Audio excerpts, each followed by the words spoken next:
Hey everyone, and welcome. Today we are diving deep into a 5,000-year-old intellectual tradition that has outlasted entire empires and, it's shaped our world in ways you probably don't even realize. We're talking about the Indian knowledge system, and it's a story of incredible endurance. So, let's get right into it. This quote really hits the nail on the head, doesn't it? It sets the stage for everything we're about to discuss. Think about it. So many great ancient cultures built on material power, and they're just gone, faded into history. But the Indian tradition, it's still here. And this idea suggests the key is its foundation. It was built not on stuff, but on a spiritual backbone that's kept it standing for millennia. So how are we going to unpack all of this? Well, we've broken it down into a 5-part journey. First, we'll look at what makes this culture so incredibly resilient.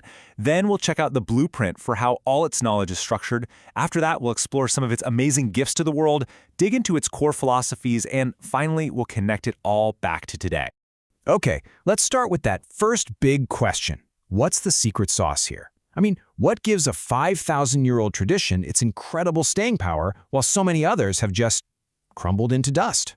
First off, a quick baseline. Just so we're all on the same page, when we say culture, what are we really talking about? It's basically the entire way of life of a society. Its art, its beliefs, its social structures.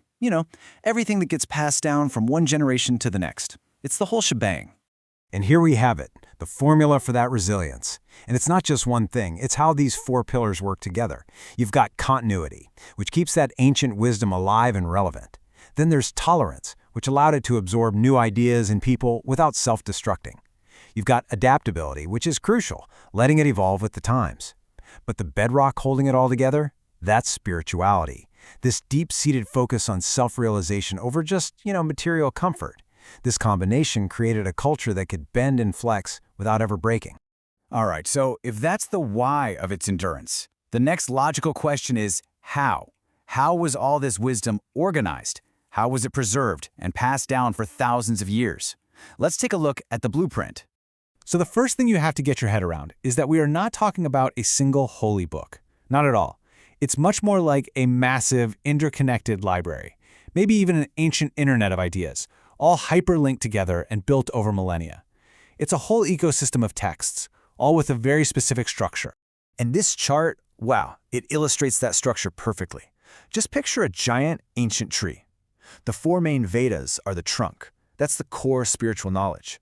The Up-Vedas are the huge branches coming off that trunk, covering really practical things like medicine, architecture, even warfare. Then you have the Vedangas, which are like the smaller limbs and twigs supporting everything. The grammar, the phonetics, the stuff you need to understand the rest. And finally, the Upangas are like the leaves and the fruit, the texts on law, logic, and history. It's just an incredibly organized system for knowledge. So with that amazing blueprint in mind, let's get to the really cool part. What did this tradition actually produce? Because these weren't just abstract philosophical ideas. These were real, practical gifts that literally changed the world. Just look at this timeline. It really puts things into perspective, right? We're talking about one of the world's very first universities, way back in 700 BCE. The legendary Wood stele that was sought after across the ancient world. And get this, 1,000 years before Copernicus, the mathematician Aryabhata was proposing that the Earth orbits the Sun. 1,000 years! And it even goes all the way up to the direct ancestor of modern rocketry in the 1780s. It's just a staggering legacy of innovation. And it goes way beyond just those big milestones. Think about it for a second. An atomic theory talking about indestructible particles proposed millennia ago. A comprehensive medical system whose books were the standard for 2,000 years. Even things we completely take for granted today, like the game of chess or putting sugar in our coffee, well, candied sugar, have their roots right here in this ancient tradition. Now, all this innovation, all this incredible thought, it didn't just happen in a vacuum, right? It was all being driven by a super powerful philosophical engine. So, how did these thinkers actually approach the biggest questions of life? Let's explore the 6 main schools of thought.